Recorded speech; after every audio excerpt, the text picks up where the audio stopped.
On va maintenant aborder la mutualisation des achats.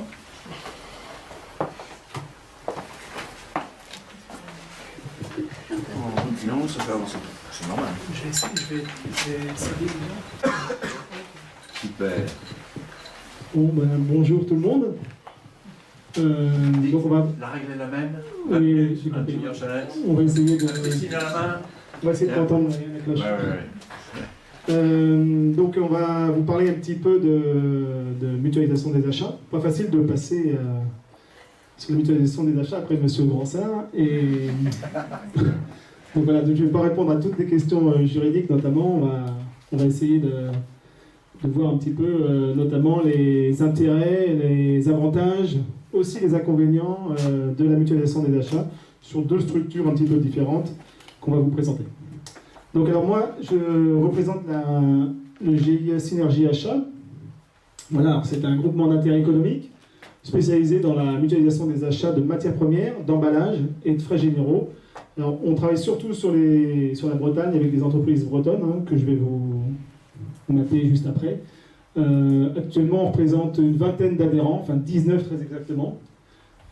Environ 50 sociétés, parce que c'est des groupes hein, qui ont, eux, des filiales derrière, et on achète pour environ 80 usines. Sur le territoire français, on va jusqu'en Europe de l'Est, Turquie, Maroc, et voire les dom-toms.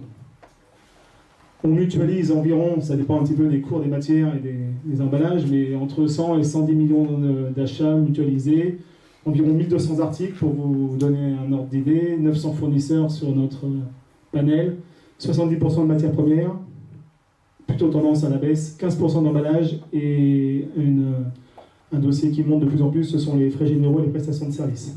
Ça va, Petite précision sur les frais généraux. Vous pouvez nous en dire un petit peu plus, qu'on comprenne bien ce que vous mettez derrière. frais généraux, toutes les... je suis peut-être un petit peu trop près des baffes. Alors on va de l'énergie. Vous m'entendez bien? Non, c'est là, d'accord. Donc l'énergie, on a des contrats d'intérim, téléphonie, photocopieur, location de voiture, qu'est-ce que j'oublie, vêtements de travail, protection, sécurité, incendie, maintenance maintenant, enfin voilà. Donc de plus en plus, des compétences de plus en plus larges. En fait, l'histoire, c'est vraiment les matières premières et les emballages, et les entreprises cherchent à mutualiser d'autres dossiers. C'est un peu la particularité de notre groupement, mais ce n'est pas l'objet de notre présentation. Par contre, juste une petite précision, le GIE fonctionne vraiment comme un service achat externalisé. On n'est pas une centrale d'achat, on n'est pas la SCA, on n'est pas la centrale Accor, ça n'a rien à voir. On est vraiment mandaté par nos adhérents pour leur contracter des conditions. Donc en fait, on nous considère vraiment comme les acheteurs des sociétés, mais dans un local différent. Voilà, on négocie pour l'ensemble des adhérents et chaque adhérent assure l'exécution de ses contrats. Rapidement, vous donner un petit ordre d'idée. Voilà les entreprises que le GIE représente.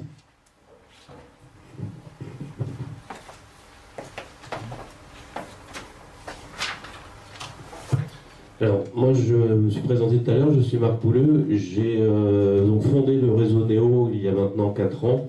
Alors, c'est une société par entière, je l'appelle le réseau parce que on a vocation à fédérer des membres et les membres adhèrent au réseau. On se définit comme un réseau d'intelligence économique. Notre principe, c'est de massifier, on est spécialiste dans la matière première, de massifier les matières premières à destination de l'industrie agroalimentaire. Notre cible, c'est les petites et les moyennes entreprises. Donc on ne fonctionne pas effectivement, je dirais que souvent je dis à Ronan, on est le petit poucet du GIE, parce qu'on a un peu le même fonctionnement sur certains thèmes, mais on est sur le segment entreprise intermédiaire dans le concept économique. Donc on n'est pas sur l'artisanat, on n'est pas sur le grand groupe. Aujourd'hui, on a une fédération de 40 entités qui sont positionnées sur la région Grand Ouest. On négocie pour un peu plus de 6 millions d'euros d'achat de matières premières.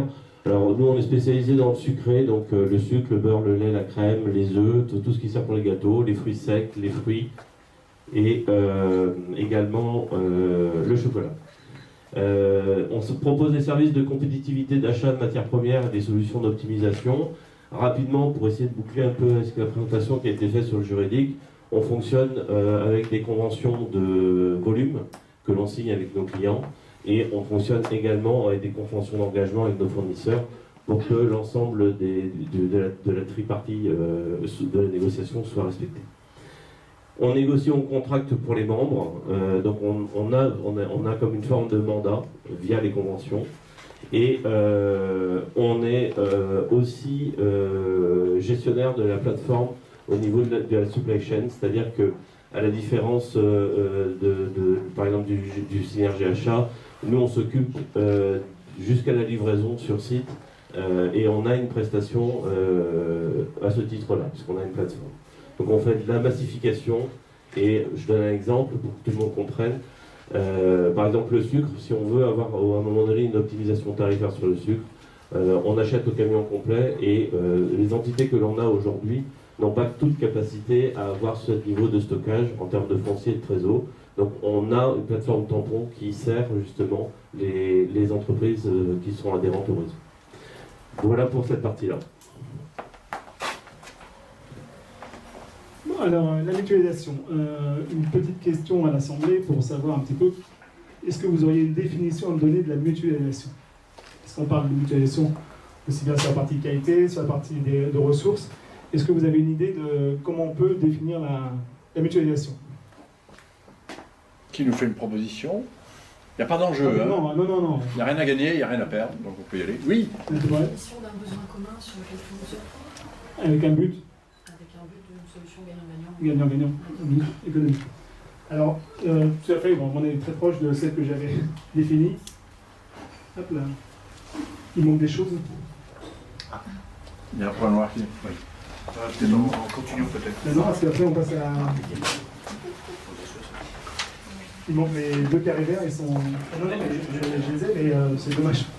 Bon, on va faire 100. Vous pouvez écrire sur l'écran peut-être? Ouais, je vais écrire. Donc en fait, la mutualisation, je l'ai définie comme ça, c'est la mise en commun à des fins de partage dans une logique économique. Voilà, donc c'est exactement ce qu'on fait au sein du GIE. Donc les adhérents se regroupent et nous, dans un but économique, alors c'est pas toujours le cas, hein, il y a des exemples qui sont aussi contraires et qu'on va voir, on essaie de leur faire gagner de l'argent, notamment.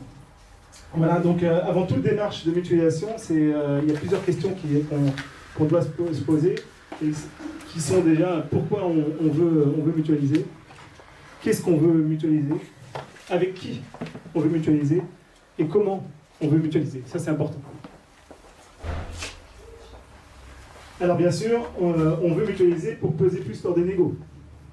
Il faut faire attention aux conditions générales de vente, aux conditions d'achat, mais en tout cas, c'est aussi un but, c'est de peser plus fort. Plus on est nombreux, en règle générale, et plus on va avoir un poids important auprès de nos fournisseurs. L'autre point aussi, c'est de remettre en cause les fournisseurs en place. On sait bien qu'un acheteur, enfin, il n'y en a pas ici, il y a des acheteurs, mais il n'y a pas d'acheteurs qui se comportent comme ça, mais au bout de 5, 10, 15 ans... C'est pas prouvé. Pas prouvé, C'est comme les chasseurs, il y a le bon acheteur et le mauvais acheteur. Oui, exactement. Ouais. Je le vois bien. Et bien, au bout de quelques années, et bien, finalement, c'est plus facile de renouer de continuer un contrat avec le fournisseur en place, et ça fait 15 ans que ça dure, ça se passe très bien, et on ne remet pas en cause.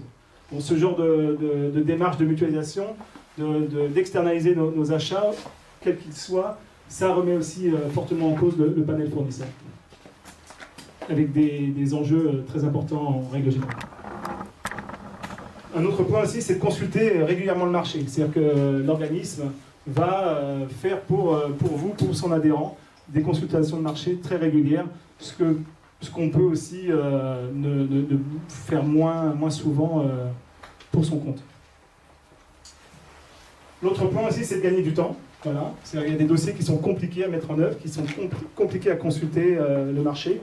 Eh bien, le GIE, NEO, on est là pour ça, et ça permet aux acheteurs en place de se focaliser sur des missions stratégiques. J'ai l'exemple d'un adhérent qui est arrivé chez nous depuis 1 an et demi, dont le responsable achat s'occupe aussi de la partie R&D.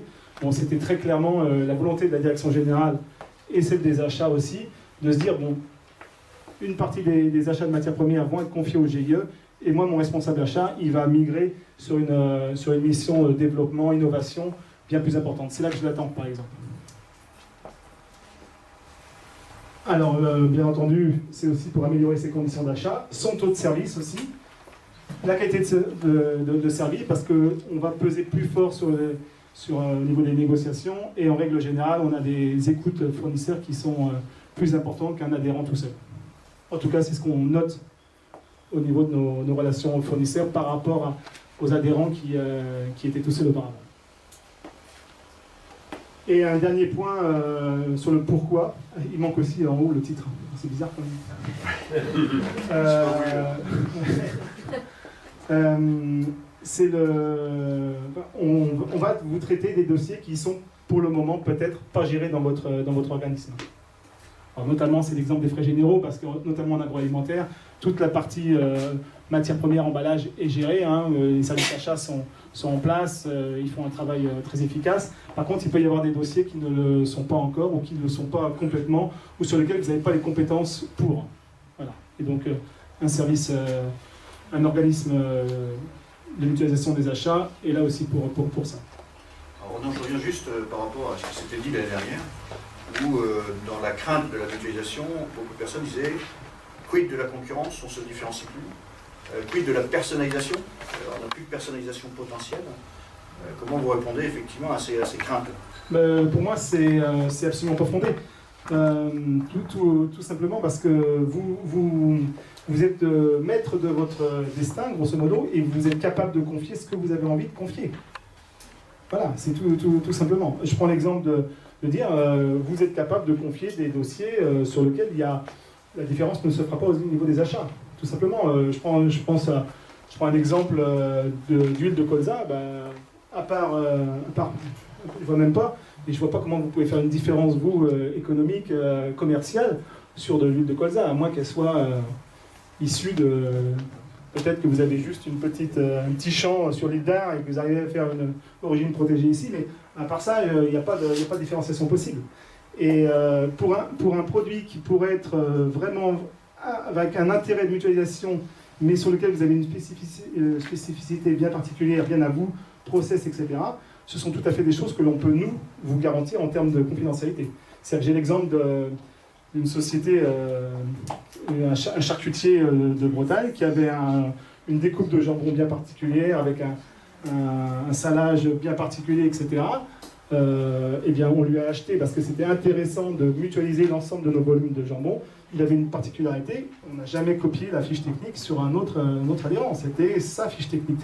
C'était son fournisseur, mais par contre, ça faisait partie de l'enveloppe globale des jambons. Et puis voilà. Ça répond? C'est pas moi qui vous réponds. Hein, non, mais je sais que tout le monde n'était pas là, mais est-ce que ça répond à ce que...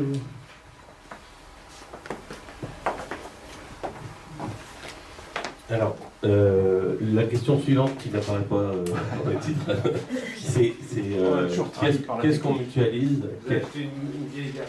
Quel type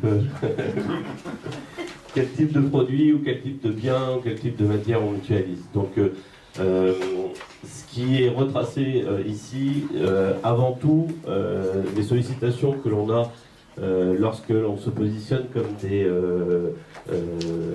réseaux de synergie aux achats, on nous sollicite souvent d'abord sur les matières premières. Alors, pour rebondir et accompagner un peu la réponse de Ronan, mutualiser les matières premières, c'est respecter bien entendu le niveau de concurrence de chacun. Je rejoins complètement la démarche. Lorsque vous négociez un volume de sucre avec un fabricant de sucre ou un volume de beurre avec un fabricant de beurre, vous avez capacité à avoir dans les références de négociation 200 tonnes réparties sur 4 références, chaque référence étant attribuée à une entité particulière. Ce qui est intéressant pour le fournisseur, c'est quand vous lui causez, quand vous lui parlez, c'est 200 tonnes que vous négociez. C'est là que la mutualisation opère. Et donc cette opportunité de mutualisation qui relève de ce que l'on peut appeler la relation gagnant-gagnant, c'est-à-dire que une relation pérenne, c'est que le client il trouve son compte, en l'occurrence via une optimisation. La société qui est l'intermédiaire, il trouve son compte aussi dans l'apport de valeur ajoutée qu'elle met dans la négociation. Et le fournisseur, lui, en captation de parts de marché. Parce qu'il va être sécurisé sur des volumes, il va pouvoir même moi, je sais que j'ai des exemples. Je prends les produits laitiers qui représentent 50% de notre activité. On a aujourd'hui des entreprises qui se développent, par exemple, sur des recherches sur de la crème biologique, la crème éthique, etc. Les fournisseurs, justement, grâce à cette optimisation, grâce à cet apport d'informations, peuvent se dire, si j'avais eu une personne qui était venue me voir pour faire de la crème bio, j'aurais pas pu monter mon run de production. Aujourd'hui, grâce à des organisations comme le Synergie ou Oneo, on arrive aussi à proposer des produits, des réponses sur des repositionnements commerciaux ou marketing en R&D. Donc ça, c'est la partie matière première. Sur les achats stratégiques, on a quand même une grosse proportionnalité sur les matières premières, que ce soit en univers salé ou en univers sucré. Est-ce qu'il y a des questions par rapport aux matières premières? Oui. Moi j'ai une question. C'est comment vous faites pour le référencement de ces articles? Vous mutualisez certains volumes. Oui. Par contre, votre but c'est quand même de choisir un panel de fournisseurs variés qui n'est pas forcément présent chez vos adhérents. Donc, le référencement de X matière chez X adhérents, ça se passe comment et comment vous Il est fait avec l'accord de l'adhérent. Selon la procédure de référencement de l'adhérent. Chacun ayant une procédure différente. Et forcément, puisqu'il y en a qui sont IFS, BRC, il y en a qui ne sont pas, il y en a qui font que du régional, etc., qui ont pas de contraintes, il y en a qui font que de la marque, d'autres qui font que de la NDD. Donc en fait, on s'adapte et nous, on est là que en recommandation. Si quelqu'un ne veut pas d'un fournisseur parce qu'il a aussi son historique avec précédemment, il dit non, j'ai des soucis, etc. Bon, ok. Mais ça lui permet aussi de se remettre en cause son fonctionnement. C'est-à-dire qu'à un moment donné, de se dire bon, ok, tu ne fonctionnes pas avec un tel, bon, sache que quand même, je fournis 50 usines avec ce fournisseur-là, j'ai pas un souci. Bon, voilà, ça permet aussi de remettre en cause. Mais nous, on respecte la procédure. On propose, on recommande, on donne les écarts, les enjeux, etc. Enfin, le départ du référencement se fait demain chez vous. C'est-à-dire que nous, on ne propose rien. Par contre, on prend vos référentiels, on prend vos gammes et on va travailler à vous apporter des solutions existantes ou nouvelles par rapport à vos gammes. On n'est pas des référenceurs, on est plutôt des accompagnateurs de vos gammes, que ce soit existantes ou en R&D. Et on part de votre base. C'est que le jour où vous nous confiez un dossier, je sais pas, le beurre, vous travaillez qu'avec Lactalis et L'Oréal, on va pas vous dire, on va vous mettre des Allemands, on va vous mettre des Polonais, on va vous mettre tout ça. On part. Comment sur vous réceptionnez les exigences de chacun d'un point de vue, par exemple le conditionnement, des choses comme ça, tout ça, c'est pour en faire une démarche unique? Tout ça, c'est un logiciel interne qui vous qualifie la matière, qui vous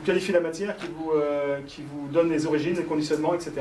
Et chacun donne ses exigences et à partir de là, on formalise une consultation qui est propre à chacun en fait, quelque part. En fait, on mutualise des individus complètement différents, mais l'important pour nous, c'est de se dire que dans l'ensemble, on n'a pas on a 1200 tonnes de beurre, on n'a pas 20 fois 50 tonnes, quoi. Je peux reprendre l'exemple juridique, excusez-moi, c'est la même façon qu'avoir la condition générale et de faire au coup par coup des accords tarifaires. C'est de la même façon, on fait un référencement général et après on va aller dans la spécificité en fonction des demandes. Est-ce que ça veut dire par exemple qu'une utilisation de matière, vous ne devez pas aboutir à une seule matière parce qu'il n'y a pas un seul conditionnement, une urgence, et finalement peut-être 2 ou 3 ou 5. Bien sûr. Je vais même dire qu'on peut, sur un dossier comme ça, on peut finalement, la mutualisation elle a un bon dos, mais c'est des sommes d'individualisation. C'est pas une mutualisation complètement à 100%, c'est des blocs à l'intérieur, mais parce qu'on ne va pas travailler avec les mêmes fournisseurs, on ne va pas travailler exactement à laiterie, etc. Mais par contre, ça permet de tout concentrer ce besoin-là sur une seule personne qui est un spécialiste du dossier, qui gère des centaines de milliers de tonnes de beurre et qui connaît le marché certainement mieux que 20 individus séparés. Voilà. Est-ce que les réponses vous conviennent? est-ce que ça lève le petit doute que vous aviez et que je ressentais? C'est très personnel, là. On viendra les voir. Ah, d'accord, ok. C'est dans la relation après qualité-fournisseur. Oui. On en parlera après. On en parlera après parce qu'il y a un sujet spécial à la fin de notre présentation. Ils sentent la pression sur le temps. Oui, on vous a mis la pression. Alors, on va continuer. Donc, la deuxième partie qui est soulignée souvent, quoi mutualiser? On mutualise souvent, donc, après les matières premières qui sont dites plutôt stratégiques, c'est les matières volumétriques. L'emballage, tout ce qui va être à volume, tout ce qui va pouvoir peser ou avoir un effet de puissance en termes de volume sur les fournisseurs. Autre chose qu'on mutualise, on l'a évoqué un petit peu, c'est tous ceux dont on n'a pas l'expérience ou peu l'expérience, ou tout ce qui va être acheté et qui connaît des législations avec des évolutions rapides, technologiques, etc. L'énergie. Aujourd'hui, quand on intervient, par exemple, sur des systèmes, on va parler de la téléphonie rapidement, mais la téléphonie, on a l'impression tous qu'on achète super bien notre téléphonie. Si vous saviez des fois les levées d'optimisation qu'on fait sur certaines structures, les grands groupes qui pensaient avoir bien géré leur téléphonie, leur offre avec leurs fournisseurs. Donc, vous voyez, tous ces éléments-là, aujourd'hui, il y a des spécialistes de mutualisation sur ces produits-là, et ça, c'est intéressant. Ça évite aussi de perdre du temps parce que pour être super spécialiste de l'énergie dans son entreprise, au-delà de la puissance que ça représente et de la responsabilité que ça représente sur certaines entreprises, c'est effectivement des fois plus efficace de faire appel à des personnes dont la structure et le métier est le quotidien sur l'énergie. On peut sous-traiter la mutualisation. Et on peut sous-traiter la mutualisation. Dernier point, les achats hors biens de type ressources, on peut mutualiser des compétences. On voit aujourd'hui dans certaines structures des compétences de directeur financier mutualisées, des compétences de qualité mutualisées, des compétences autres mutualisées. Et ça, on passe Qui mutualise? Donc société ou entreprise de la même filière ou du même secteur d'activité, c'est pour retrouver les mêmes gammes. En proximité de région pour améliorer, apporter des synergies au niveau de la supply chain. Société ou entreprise de même stratégie d'achat en termes d'éthique, c'est difficile des fois de mutualiser une société qui a un comportement ultra opportuniste, qui est plus proche du trading, et une société qui a plutôt un comportement local, circuit court et défense du terroir. Sociétés ou entreprises qui ont les mêmes besoins, globalement qui ont les mêmes consommations, on va dire. Et puis, société ou entreprise que l'on connaît ou en qui on a confiance. Là, globalement, c'est vrai que pour répondre un peu à l'histoire des concurrences et comment on se sent sécurisé en mutualisation, des fois, c'est dans les réseaux d'affaires, dans les réseaux, on appartient à la même association, au même syndicat, au même, par exemple, en Bretagne, c'est produit en Bretagne, voilà. Donc ça permet d'avoir un rattachement, un référencement qui fait que on peut, en tout cas, on connaît mieux les entreprises avec qui éventuellement on peut mutualiser. Un cluster de confiance. Un cluster de confiance, tout à fait. Mais on peut mutualiser on peut travailler en mutualisation avec ses concurrents. Voilà, c'est possible et j'en suis une preuve, c'est-à-dire qu'un Guyadère avec un ENAF, un TEC avec un Brien, ils sont concurrents et ils travaillent ensemble. Il faut qu'avant tout, les directions générales se respectent, s'apprécient et se considèrent. Voilà. La valeur ajoutée est dans la transformation, peu dans l'achat. Sauf que vous réalisez des économies d'échelle. Je peux pas, oui, mais on ne peut pas dire ça sur la valeur ajoutée des achats dans l'innovation. Non, la valeur ajoutée dans l'entreprise est faite dans sa transformation. Oui. L'acquisition des matières reste... Oui. L'acquisition des matières, le sourcing, la connaissance produit d'un acheteur peut être très souvent différenciante. Il faut qu'elle le soit. Par contre, là, je ne considère pas que ce soit un intérêt d'aller mutualiser dans ce cadre-là. C'est-à-dire qu'il faut toujours des acheteurs. Enfin, on n'est pas là pour substituer ou supprimer des postes d'acheteurs. On vient en complément et on vient apporter une performance supplémentaire. D'accord. Alors, non, c'est toi le gentil. Ah, c'est moi. Ah, c'est moi le gentil. Dans un couple, c'est moi le good cop, bad cop. Alors, les avantages de la mutualisation, l'obtention de volumes significatifs permettant de meilleures conditions économiques. Bon, ça c'est la base, c'est-à-dire on va massifier, on va fédérer. Meilleure connaissance de certains marchés. Un acheteur seul ne peut pas être spécialiste de tout. Dans les matières premières, nous on passe des temps, c'est toute la journée sur les marchés. Ce qui veut dire qu'un acheteur, il a autre chose à faire, connaissance parfaite du beurre, du sucre, etc., ou de la viande, du poisson, c'est impossible. Même surtout sur les petites familles, les familles B ou C, finalement on achète. Là j'ai l'exemple type d'hier sur l'huile de colza où la personne qui travaille avec moi ne m'a pas confié certains achats. Il y avait sur des huiles, il y avait 1 euro du litre d'écart. Voilà. Alors, tout de suite, il fait un chèque de 10 000 euros. Sa cotisation, elle est payée pour l'année. Terminé. Sur une petite ligne qui pèse 10 tonnes chez lui. Quoi. Parce qu'il s'en est pas occupé, parce qu'il n'a pas le bon sourcing, parce qu'il n'interroge pas la bonne personne. Réduction des coûts de procédure, gain de temps, réattribution des ressources. Ça, c'est à partir du moment où vous n'êtes pas en train de vérifier les cours, les marchés, etc., savoir qui je vais acheter, comment, faut que je vois le fournisseur, faut que je rencontre, etc.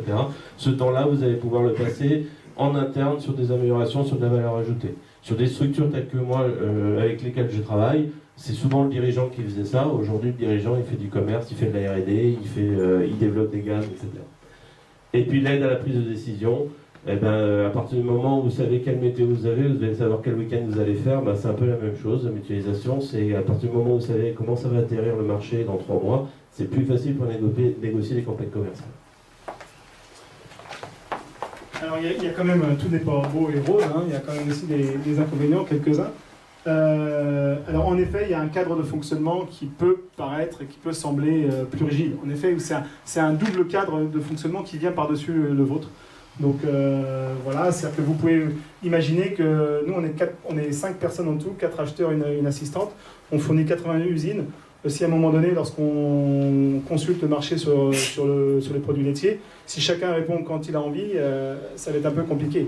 Et on n'achète pas bien si on ne connaît pas bien les besoins. Donc faut que tout le monde soit relativement bien organisé avec une procédure qui peut, pour certains, paraître de temps en temps un petit peu rigide.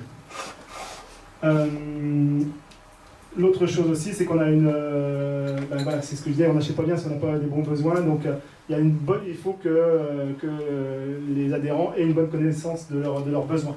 Caractéristiques, quantité, périodicité, ça c'est relativement important. La réactivité, a priori, c'est plutôt un de nos points forts. Donc a priori, ça pourrait plutôt être un avantage, mais ça peut être perçu comme un inconvénient. Lourdeur du dispositif, je vous en ai déjà parlé. La prise de décision sur une seule tête, ça c'est aussi important. C'est-à-dire que parfois, attention à ça, c'est-à-dire que ça peut être réellement un risque ou un inconvénient. Je prends l'exemple de l'énergie. On gère l'énergie depuis 3 à 4 ans au sein du GIE. C'est des montants qui sont vraiment astronomiques. Hein. Il faut bien s'entourer et il faut plutôt travailler dans ces cadres-là en mode projet, en mode groupe de travail, avec des compétences techniques chez les adhérents. Et là, on additionne des compétences importantes. Tout seul, on va plus vite, mais à plusieurs, on va plus loin. L'éloignement des décisions, qui peut aussi parfois être ressenti en prime abord, comme ça peut être un frein à une décision de mutualisation. Ça, c'est un travail qui est à faire par l'organisme pour toujours garder contact, appeler, recommander, demander les accords, etc. Et l'autre point qui rejoint un peu le premier, c'est une mise en place d'outils spécifiques. Hein, c'est-à-dire que forcément, vous avez vos ERP, vous avez vos systèmes internes. Et bien, si un jour vous travaillez avec un organisme de mutualisation de ce type-là, et bien forcément, il faudra gérer avec un deuxième outil propre. Je suis désolé, ça déborde un peu, ça en passe. Tant pis, c'était... Alors en conclusion... Non, parce que je voulais faire le lien avec la qualité, donc il reste encore quelques petites minutes. Et si Baptiste va faire très court... En conclusion, donc, pour nous, la mutualisation permet d'accroître l'expertise des marchés fournisseurs. Hein. Ça c'est quelque chose d'avéré. On aligne aussi tous les partenaires sur une stratégie d'achat commune, hein, partage de valeurs, de vision entre les acteurs, etc., notamment sur la partie énergie. Donc ça, c'est un fait. On maintient aussi, on permet quand même de maintenir un mode de fonctionnement agile. Ça, c'est notre boulot tous les jours, sinon ça ne fonctionnerait pas. Et on implique aussi, au-delà du service achat, parce que pour l'instant, je vous ai parlé vraiment que du service achat, ou de la direction générale, Mais le processus achat, il n'est pas lié que au service achat. On le voit ici, il y a la qualité, il y a la R&D, etc. Et tout le travail qui a été fait depuis 20 ans au sein du GIE, il a abouti à une mise en commun aussi de la mutualisation de la qualité, et notamment de la qualité des sécurités des fournisseurs et produits. Et on travaille depuis maintenant 1 an et demi avec les responsables qualité et ça aboutit à une mutualisation des référencements fournisseurs et bientôt référencement produits mutualisés. C'est-à-dire que l'objectif de très court terme, dont va vous parler Baptiste pendant quelques minutes, c'est de se dire comment, au sein du GIE Synergie Achat, et à ouvrir, comment on peut réussir à faire en sorte que on soit le point névralgique de centralisation des informations qualité pour l'ensemble de nos usines, des 80 usines. Plutôt que d'envoyer 80 documents de référencement à des fournisseurs, eh bien le GIE deviendra le centre. Dites-moi, quand vous parlez d'économie, ça me touche assez peu. Est-ce que vous pouvez me donner un chiffre? S'il vous plaît. C'est très, très, très difficile. Un ordre d'idée. Faites-moi rêver. Un ordre d'idée. Sur des emballages, on fait des gains entre des cartons et des étiquettes entre 25 et 65%. Ça me touche. Merci. Mais, attention, sur les matières, ça n'a rien à voir. Sur les matières, si vous me... Ça, c'était pour me faire rêver. Ouais, sur les matières, ça n'a rien. Sur les matières, on peut malheureusement prendre des hausses si à un moment donné les échos étaient très bas. Voilà. Mais par contre, c'est une comparaison par rapport à un cours de marché qu'il faut aussi avoir en tête. Mais dans l'ordre d'idée, 5 à 10 points. Voilà. D'accord, ça me touche. Et sur les frais généraux, questions c'est au-delà de 50% sur les frais généraux. D'accord. Et pourquoi vous n'en parlez pas spontanément dans votre présentation? Parce que c'était pas une cible. C'était pudique. Ouais. Oui, c'est ça. Non, mais c'est pas l'objet. C'était pour parler de la mutualisation. Je t'ai pas parlé pour vendre le GIE. Non, mais je retiens mieux. J'ai trop d'adhérents. Ok, je retiens mieux si j'y vois un intérêt concret. Juste après, c'est l'invitation. Donc moi j'ai bien compris, il va falloir que je passe rapidement. Donc en fait, donc les problèmes actuellement, donc il faut savoir, donc en général les services achats et services qualité, il y a toujours, entre guillemets, c'est pas très clair qui doit faire quoi, et le problème c'est que les achats sont souvent en préambule pour la qualité. Donc il faut savoir qu'on a un groupement d'achat, le problème c'est qu'on n'a pas un service qualité à gérer, mais plusieurs services qualité à gérer. Donc l'idée, tout d'abord, c'était de repositionner la qualité comme préambule aux achats. Donc il faut savoir que tous les services qualité ont des exigences différentes. Ils doivent répondre aux exigences des agences de certification comme l'IFS ou le BRC. Il faut également pouvoir récupérer toutes ces informations de tous les fournisseurs pour faire en sorte que ce soit assez clair. Et puis dernièrement, le problème aussi, c'était que les services qualité, le problème c'est que quand on ne fait pas bien ce travail en amont, si on se retrouve avec un service achat qui lui fait son travail d'achat, et bien souvent les entreprises peuvent se retrouver avec des produits qui ne respectent pas forcément leur cahier des charges.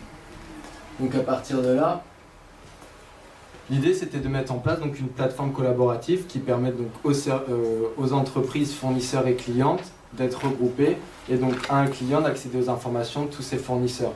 Donc si je prends l'exemple de la plateforme qu'on met en place, qui va être mise en action à partir d'octobre, en fait ça va permettre. On a déjà mutualisé donc, les demandes, les exigences donc, des services qualité. Donc ça, on a travaillé ensemble donc, pendant 1 an pour voir les différentes exigences des différents services qualité. Puis on a mis en place un questionnaire. Et donc en fait, ce questionnaire, ce qui va permettre, c'est que quand un client du GIE par exemple veut une matière, son fournisseur va sur la plateforme, il renseigne son évaluation. Et en fait, il faut savoir que cette évaluation, elle a été construite de façon à adresser les besoins de tous les services qualité. Donc il n'y a plus besoin d'adresser individuellement chaque évaluation de chacun de ses clients. Donc un fournisseur, il rentre son évaluation et à partir de ce moment-là, ça adresse les besoins de tout le monde. Ensuite, il y a la partie matière. Donc là, qui est en train d'être développé. Donc là, ce sera le même système de fonctionnement. C'est tout simplement d'éviter aux fournisseurs d'avoir ce travail redondant à faire. Parce qu'il faut quand même savoir que même si les exigences qualité de tous les services sont un peu différentes, il y a quand même une grosse partie qui est commune. Donc voilà, pour le GIE, donc la démarche, on va commencer à partir du mois d'octobre. Donc on va démarrer sur l'ensemble des 80 usines du GIE. Et puis à terme, justement, c'est de basculer tous les fournisseurs du GE sur cette plateforme pour faire en sorte que déjà aux achats, quand ils travaillent avec une matière, ils aient rapidement toutes les informations pour que la qualité puisse plus ou moins valider plus en amont par rapport au délai, aux contrats qui se font aux achats. Et puis donc de se sécuriser. Je sprint. Hein. donc les avantages, les avantages, c'est donc déjà comme c'est en ligne, il y a une accessibilité immédiate parce que quand on demande des informations, le temps qu'on réponde, que le fournisseur fournisse toutes les informations, ça peut prendre un peu de temps. Il faut voir que les questionnaires aussi ne sont pas forcément très courts. Donc rapidement, n'importe quel client peut accéder aux informations de son fournisseur. La gestion aussi des documents, elle est plus simple puisque tout est regroupé en ligne. Chacun sur son compte peut avoir accès à tous ses fournisseurs et toutes les informations dont il a besoin. C'est pareil, les certifications tous les ans, des fois il faut mettre les informations à jour. Un client il va peut-être avoir une question un peu particulière pour son fournisseur. Le but c'est de se dire qu'il faut que les informations elles se mettent à jour. Donc le fait d'être sur une plateforme, ça va permettre de... Quand un fournisseur modifie une information ou en met une nouvelle, son client, automatiquement, tous ses fichiers se mettent à jour, toutes les infos sont mises à jour et lui-même est notifié. Ensuite, c'est tout ce qui est uniformisation et optimisation de la relation. C'est vrai que du coup, d'avoir un système de gestion unique, ça permet dans le fonctionnement interne, c'est plus simple.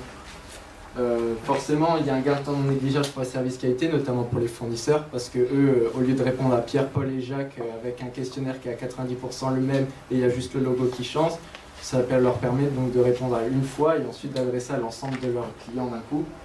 Et puis, comme je l'ai dit plus tôt, les services achats ils peuvent travailler plus sereinement. Donc les inconvénients, c'est que quand on a commencé, quand on avait fait des tests, le plus grand problème, c'est que les fournisseurs que j'appelais me disaient c'est super, le questionnaire il est bien. Le problème, c'est qu'en général, Pierre, Paul et Jacques, ils ont toujours leurs petites particularités. Donc ça, c'est vrai qu'on a fait en sorte que chaque questionnaire puisse être modifié et donc on puisse ajouter donc, des petites informations complémentaires. Mais c'est là où c'est un peu compliqué, où il faut trouver le juste milieu entre les informations en fait, qui sont vraiment importantes et les informations qui sont vraiment pour des intérêts vraiment particuliers. Parce que le but, c'est pas de revenir en arrière, de se dire on met une plateforme et après en fait chaque client va redemander selon une question à son fournisseur parce que du coup il va se retrouver sous une montagne de travail et c'est pas forcément l'idéal. Et donc donc c'était de dire que donc, les achats ça passe pas que par le sourcing et la contractualisation et qu'en fait de pouvoir mettre les services qualité en préambule, ils étaient du coup partie prenante dans le processus achat. Voilà. Est-ce que ça lève des questions? Ma question, c'est plus certain dans la réalité, dans la vie quotidienne, dans la relation client-fournisseur. S'il n'y a plus le support des achats au sein de l'entreprise, qui est le levier principal pour faire des fois avancer des réclamations, ça. Est-ce que vous intervenez dans la relation tous les jours? Avec le fournisseur ou avec le fournisseur. On ne supprime pas un service achat, il y a toujours un service achat dans les sociétés. On n'a jamais enlevé une personne. Ça ne supprime pas des personnes. Qui est au cœur du prix et oui, la relation. Oui. Eh bien, ça reste, je vais vous dire, ça reste la même relation que ce que vous aviez auparavant. C'est-à-dire que lorsque c'était une relation qui devait passer, un problème avec un fournisseur qui relevait du service à charge, c'est nous qui les gérons pour vous, puisque nous sommes votre acheteur. Quand c'est juste un problème logistique, retard, etc., que ça reste du domaine de l'appro, de la logistique, ça reste dans votre usine et l'acheteur n'est pas au courant de toutes les... Ouais. Mais des fois, moi, je développe une situation en mettant mon acheteur dans le poids dans la relation. Votre acheteur, ce serait nous. Ouais, d'accord. Vous accompagnez. Bien sûr. C'est pour ça que je vous disais ça aussi apporte un poids plus fort. C'est-à-dire que hier, j'ai encore l'exemple sur une livraison de beurre qui n'était pas prévue le jour J. Finalement, le fournisseur m'avait dit oui, on lui confirme à l'adhérent, ben non. Il me rappelle, il me dit mais attends, c'est quoi ce cirque? J'ai remis la pression sur le fournisseur qui relivre bien le jour J, quoi. C'est mon boulot. Est-ce que ça peut être un frein, cette proximité avec l'acheteur, quand il est sur place? C'est plus facile que quand il est à distance? Ah non, nous on préfère moi en tant que client de mon fournisseur, je préfère l'avoir avec moi l'acheteur. Mais le jour où vous êtes dans une multinationale, que Nactis a 80 sites dans le monde, vous aurez un acheteur qui sera peut-être basé à Belgrade, et puis vous serez sur le site de Bondoufle, vous n'avez pas le choix. Donc en fait, et puis avec les systèmes maintenant, on est tout à fait apte à gérer des relations à distance. Ça, c'est vraiment pas un frein. Vraiment vous accompagner à distance, c'est clair. C'est pas un obstacle pour vous, Non, c'est pas un prestataire, ça peut être une petite gêne pour... Mais ça peut être un petit frein, Voilà. mais qui mérite à être levé. D'accord. Voilà, facilement. Il y a un frein. C'est des éléments. Oui, bien sûr, non, mais je l'ai mis dans les. Mais c'est en fait l'éloignement de la décision et peut être. C'est des éléments dont on pourra reparler de toute façon sur une des tables rondes cet après-midi, puisqu'il y a un sujet sur la mutualisation à nouveau, pour qu'on remette tous les freins et tous les avantages. Et puis, voilà.